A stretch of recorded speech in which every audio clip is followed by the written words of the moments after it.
ஹாய்ஸ் நான் ஜெசோனா. இன்னைக்கு நம்ம இத பத்தி பார்க்க போறோம் அப்படின்னு பார்த்தீங்கன்னா, மகாராஷ்டிரா மாநில துணை முதலமைச்சர் அஜித் பவார் சென்ற விமானம் வந்து விபத்துக்குள்ளாயிருக்குது. இந்த விமானம் என்ன காரணத்தினால விபத்துக்குள்ளாகிச்சு? இதெல்லாம் பத்தி தான் ஃபுல் டீட்டெயிலா நம்ம இந்த வீடியோல பார்க்க போறோம். இந்த வீடியோக்குள்ள போறதுக்கு முன்னாடி இந்த வீடியோ பத்தின கருத்து ஏதாவது உங்களுக்கு இருந்துச்சுன்னா தாராளமா கமெண்ட்ல சொல்லுங்க. ஏன்னா உங்களுடைய கமெண்ட்ட பார்த்துட்டு தான் நாங்க நெக்ஸ்ட் வீடியோ இன்னும் பெஸ்ட்டா எடுக்கிறதுக்கு ரொம்ப யூஸ்ஃபுல்லா இருக்கும். வாங்க வீடியோக்குள்ள போய் பார்த்து தெரிஞ்சுக்கலாம். ஃபர்ஸ்ட் என்ன நடந்துச்சு அப்படின்னு நம்ம பார்த்தோம்னா, மகாராஷ்டிரா மாநில துணை முதலமைச்சர் அஜித் பவார் அவரு விமானத்துல சென்றுட்டு இருக்காரு. அதாவது அது வந்து ஒரு சின்ன விமானம் தான். அந்த விமானம் வந்து சொல்லப்போனா சார்ட்டர்ட் விமானம் அப்படிங்கிற மாதிரி சொல்லுவாங்க. அதுக்கு ஒரு பேர் உண்டு. என்ன பேர் அப்படின்னு பார்த்தீங்கன்னா, லியர் ஜெட் 45 விமானத்தோட பேரு. சரியா? கிட்டத்தட்ட இன்னைக்கு ஜனவரி 28ஆம் தேதி 2026 சரியா? காலையில பராமதி விமான நிலையத்துக்கு தரையிறங்க முயலும்போது தான் இந்த விபத்து ஏற்பட்டுச்சு. சரி, எப்படி இந்த விமான விபத்து ஏற்பட்டுச்சு அப்படிங்கிற மாதிரி நம்ம பார்ப்போம். இந்த விமான விபத்து காலையில எத்தனை மணிக்கு நடந்துச்சுன்னா, கரெக்ட்டா 8:45 மணி அளவுல நடந்துச்சு. சரியா? அதாவது எப்படி நடந்துச்சு அப்படின்னு பார்த்தீங்கன்னா, இந்த விமானம் 2வது முறையாக தரையிறங்கும் போது, அந்த விமானம் வந்து சமநிலையில இல்லாம ரன்வேல இருந்து விலகி மோதி என்னாச்சுன்னா, ஆக்சிடென்ட் ஆயி தீப்பிடிச்சு இந்த விமானம் வந்து விபத்துக்குள்ளாச்சு. சரியா? கரெக்ட்டா எந்த இடத்துல நடந்துச்சு அப்படின்னு பார்த்தீங்கன்னா, மகாராஷ்டிரா புனே மாவட்டம் பராமதி விமான நிலையத்துக்கு அருகே தான் இந்த சம்பவம் நடந்துச்சு. சரியா? சரி, இப்போ எல்லாத்துக்குமே ஒரு கேள்வி தோணும். என்ன அப்படின்னு பார்த்தீங்கன்னா, இந்த விமானம் வந்து முதல் முறையாக வந்து தரையிறங்குறதுக்கு அவங்க ட்ரை பண்ணுனாங்களா?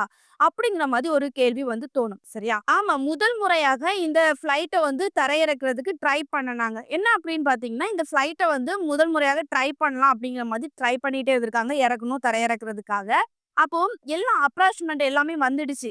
ஆனா ஏதோ ஒரு காரணத்தினால, குறிப்பா வந்து சொல்லப்போனா, அதாவது ரன்வே வந்து சரி வராத காரணம். இன்னொன்னு என்னன்னா, காற்று அதிகமா இருந்திருக்கலாம்.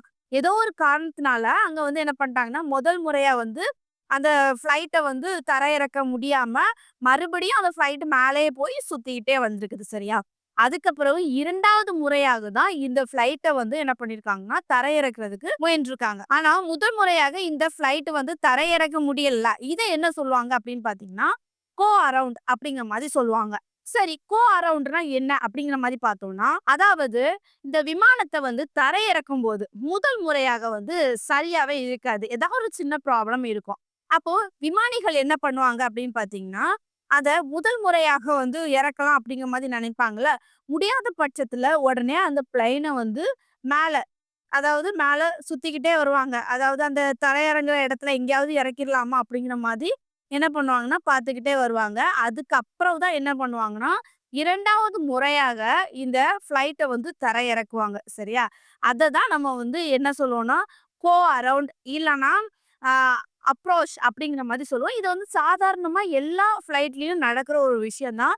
முதல் முறையாக வந்து இறக்க முடியலன்னா, 2வது முறையாக அவங்க வந்து இறக்குவாங்க. சரியா?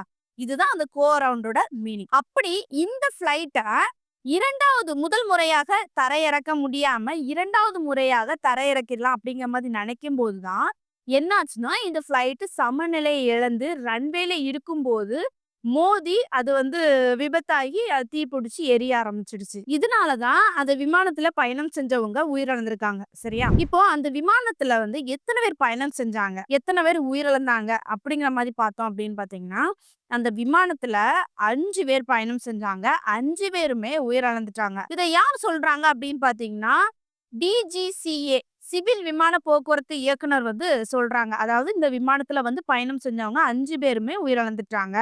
முதலமைச்சர், துணை முதலமைச்சர் உட்பட எல்லாருமே. சரியா? அப்படி அந்த 5 பேரு யாரெல்லாம் இந்த விமானத்துல பயணம் செஞ்சாங்க அப்படிங்கிற மாரி பார்த்தோம்னா, அஜித் பவார் மகாராஷ்டிரா மாநில துணை முதலமைச்சர். அவர அது மட்டும் இல்லாம அவரது தனிப்பட்ட பாதுகாவலர் பிஎஸ்ஓ அவரும் என்ன பண்ணியிருக்காருன்னா, இதுல வந்து பயணம் செஞ்சிருக்கிறாங்க. அவரும் வந்து உயிரிழந்திருக்கிறாங்க. சரியா? ஒரு உதவியாளர் அல்லது அட்டெண்டன்ட் அப்படிங்கிற மாரி சொல்லலாம். சரியா? அவரும் உயிரிழந்திருக்காங்க. 2 விமானிகள் அதாவது பைலட் சொல்லலாம். இல்லன்னா பைலட் அப்படிங்கிற மாரி சொல்லலாம். இவங்களும் வந்து பயணம் செஞ்சாங்க. இவங்களும் இறந்துட்டாங்க. இந்த விமானத்துல பயணம் செஞ்ச 5 பேருமே இறந்துட்டாங்க. யாருமே உயிர் பிழைக்கல. அப்படிங்கிற மாதிரி தகவல் வெளியாயிருக்குது. இந்த விமானம் இப்படிதான் ஆக்சிடென்ட் ஆச்சா அப்படிங்கிற மாதிரி பார்த்தீங்கன்னா, பட் இப்போதைக்கு முதல் தகவல் படி இந்த மாதிரி தான் நடந்திருக்கு அப்படிங்கிற மாதிரி சொல்லியிருக்காங்க.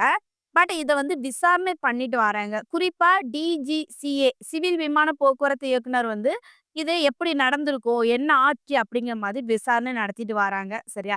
சீக்கிரம் இந்த ஃப்ளைட் எப்படி ஆக்சிடென்ட் ஆச்சு அப்படிங்கிற மாதிரி இன்னும் தெளிவா நமக்கு வந்து டீட்டெயில் தெரிய வரும். இப்போ உயிரிழந்த குடும்பத்தினருக்கு, அதாவது இவங்க 5 பேருமே உயிரிழந்திருக்காங்க. இதுக்கு யாரெல்லாம் இரங்கல் தெரிவிச்சிருக்காங்க அப்படிங்கிற மாதிரி பார்த்தோம்னா, குறிப்பா யாரெல்லாம் அப்படின்னு பார்த்தீங்கன்னா, பிரதமர் நரேந்திர மோடி, அஜித் பவாரை வந்து தலைவர் இறந்துட்டாரே அப்படிங்கிற மாதிரி சொல்லி இரங்கல் தெரிவிச்சிருக்காங்க. அது மட்டும் இல்லாம மகாராஷ்டிரா முதலமைச்சர் சரத் பவார் குடும்பத்தினர்களும், எதிர்க்கட்சி தலைவர்கள் வந்து எல்லாருமே வந்து இரங்கல் தெரிவிச்சிருக்காங்க. அது மட்டும் இல்லாம இந்த முதலமைச்சர் இறந்ததுக்கு நெறைய பல கட்சி தலைவர்கள் வந்து இரங்கல் தெரிவிச்சுட்டு வராங்க. சரியா? இந்த அஜித் பவார்னா யாரு? எப்படி இந்த துணை முதலமைச்சர் பதவிக்கு வந்தாரு?